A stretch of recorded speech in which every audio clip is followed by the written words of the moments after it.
ಅಟ್ಯಾಕ್ಗೆ ಹಾಸನವೇ target. 1 ತಿಂಗಳ ಅಂತರದಲ್ಲಿ 16 ಬಲಿ.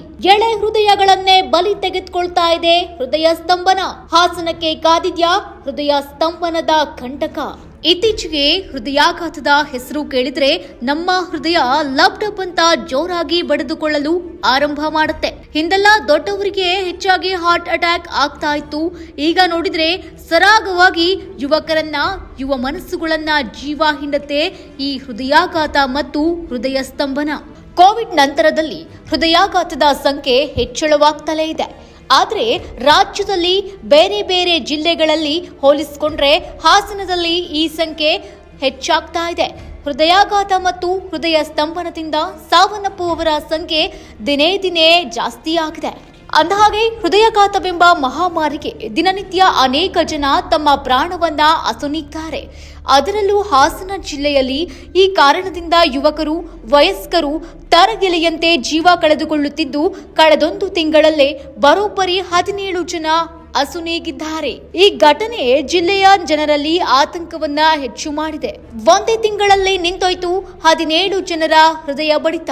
ಕಾಕತಾಳೀಯವೋ ಅಥವಾ ನಿಜಕ್ಕೂ ಏನಾದ್ರೂ ಅಪಾಯದ ಮುನ್ಸೂಚನೆಯೋ ತಿಳಿದಿಲ್ಲ. ಹಾಸನದಲ್ಲಿ ಹೃದಯಾಘಾತದ ಹೆಮ್ಮಾರಿ ರಣಕೇಕೆ ಹಾಕ್ತಾ ಇದೆ. ಮಕ್ಕಳು ಮರಿ ಅಂತ ನೋಡ್ತಾ ಇಲ್ಲ, ದೊಡ್ಡವರು ಚಿಕ್ಕವರು ಉಳಿತಲೇ ಇಲ್ಲ. ಹೃದಯಾಘಾತದ ರೂಪದಲ್ಲಿ ಬರೋ ಯಮರಾಯ ಸಾವಿನ ಕೇಕೆ ಹಾಕ್ತಿದ್ದಾನೆ. ಜಸ್ಟ್ ಒಂದೇ 1 ತಿಂಗಳಲ್ಲೇ 15 ಮಂದಿ ಹೃದಯಾಘಾತಕ್ಕೆ ಬಲಿಯಾಗಿದ್ದಾರೆ. ನಿನ್ನೆ ಒಬ್ರು, ಇವತ್ತೊಬ್ರು, ಹೀಗೆ ಒಬ್ಬರಾದ್ಮೇಲೆ ಒಬ್ಬರಂತೆ ಹೃದಯಾಘಾತಕ್ಕೆ ಬಲಿಯಾಗ್ತಿದ್ದಾರೆ. ಮೊನ್ನೆಯಷ್ಟೇ ಹಾಸನ ಮೂಲದ 22 ವರ್ಷದ ಹೆಣ್ಮಗಳು ಹೃದಯಾಘಾತಕ್ಕೆ ಪ್ರಾಣವನ್ನ ಕಳ್ಕೊಂಡಿತ್ತು. ಇನ್ನು ಬಾಳಿ ಬದುಕಬೇಕಿದ್ದವಳು ವಿಧಿಯ ಮೋಸದಾಟಕ್ಕೆ ಉಸಿರು ಚೆಲ್ಲಿದ್ಲು. ಇದರ ಬೆನ್ನಲ್ಲೇ ನಿನ್ನೆ ಮತ್ತೊಬ್ಬರು ಹೃದಯಾಘಾತಕ್ಕೆ ಪ್ರಾಣ ಕಳ್ಕೊಂಡಿದ್ದಾರೆ. 52 ವರ್ಷದ ಮಂಜುನಾಥ್ ಎದೆನೋವು ಅಂತ ಕುಸಿದು ಬಿದ್ದದ್ದಷ್ಟೇ, ಮೇಲೇಳಲೇ ಇಲ್ಲ. ಇದೆಲ್ಲದರ ನಡುವೆ ಇಂದು ಹಾಸನದ ಸಿದ್ದೇಶ್ವರ ನಗರದ 37 ವರ್ಷದ ಗೋವಿಂದ ಅವರು ಹೃದಯಾಘಾತದಿಂದ ಸಾವನ್ನಪ್ಪಿದ್ದಾರೆ. ಆಟೋ ಚಾಲಕನಾಗಿದ್ದ ಗೋವಿಂದ ಅವರಿಗೆ ಇಂದು ಬೆಳಗ್ಗೆ 7 ಗಂಟೆ ಸಮಯದಲ್ಲಿ ಆಟೋ ಚಲಾಯಿಸುವಾಗ ಕಾಣಿಸಿಕೊಂಡ ಎದೆನೋವು ಅವರನ್ನ ಮೇಲೇಳಲು ಬಿಡಲೇ ಇಲ್ಲ. ಕೂಡಲೇ ಆಟೋ ಚಲಾಯಿಸಿಕೊಂಡು ಅವರೇ ಜಿಲ್ಲಾಸ್ಪತ್ರೆಗೆ ತೆರಳಿದ್ದಾರೆ. ಆದರೆ ಸರ್ಕಾರಿ ಆಸ್ಪತ್ರೆಯಲ್ಲೇ ಹೃದಯಾಘಾತದಿಂದ ಸಾವನ್ನಪ್ಪಿದ್ದಾರೆ.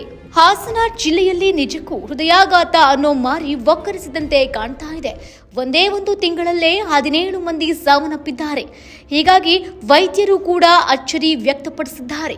ಯುವಕರಲ್ಲಿ ಹಾರ್ಟ್ ಅಟ್ಯಾಕ್ ಆಗುವುದು ತೀರಾ ಕಡಿಮೆ, ಆದರೆ ಹೃದಯ ಸ್ತಂಭನ ಹೆಚ್ಚಾಗುತ್ತದೆಯಂತೆ. ಬಡಿದುಕೊಳ್ಳುತ್ತಿರುವ ಹೃದಯ ಏಕಾಏಕಿ ತನ್ನ ಕಾರ್ಯವನ್ನ ನಿಲ್ಲಿಸುತ್ತದೆಯಂತೆ. ನೀವು ಇಸಿಜಿಯಲ್ಲಿ ಹಾರ್ಟ್ ಬೀಟ್ ನೋಡಿರಬಹುದು. ಏಕಾಏಕಿ ಹೃದಯ ಸ್ತಂಭನ ಆದಾಗ ಹೃದಯ ಕೆಲಸ ಮಾಡೋದನ್ನ ನಿಲ್ಲಿಸುತ್ತದೆ. ಇದಕ್ಕೆ ಹೃದಯದಲ್ಲಿ ದುರ್ಮಾಂಸ ಬೆಳೆಯುವುದು, ಹಾರ್ಟ್ನಲ್ಲಿ ರಂಧ್ರ ಆಗೋದು, ಹಾರ್ಟ್ ವಾಲ್ನಲ್ಲಿ ಸಮಸ್ಯೆ ಉಂಟಾಗಿರಬಹುದು ಎಂದು ಹೃದ್ರೋಗ ತಜ್ಞರು ಹೇಳುತ್ತಾರೆ. ಇನ್ನು ಇಂದಿನ ಜೀವನ ಶೈಲಿಯೂ ಕೂಡ ಎಲ್ಲದಕ್ಕೂ ಕಾರಣವಾಗುತ್ತೆ.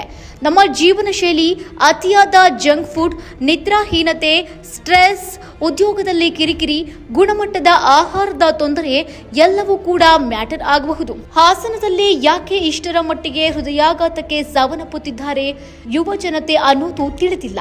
ಒಟ್ನಲ್ಲಿ ಹೃದಯಾಘಾತಕ್ಕೆ ನಾನಾ ಕಾರಣಗಳಿವೆ. ಆದರೆ ಒಮ್ಮೆಲೆ 1 ತಿಂಗಳಲ್ಲೇ ಒಂದು ಜಿಲ್ಲೆಯಲ್ಲಿ ಇಷ್ಟು ಜನ ಸಾಯೋದು ಅಂದ್ರೆ ಏನ್ ಹೇಳ್ಬೇಕು, ನೀವೇ ಹೇಳಿ. News desk, national TV.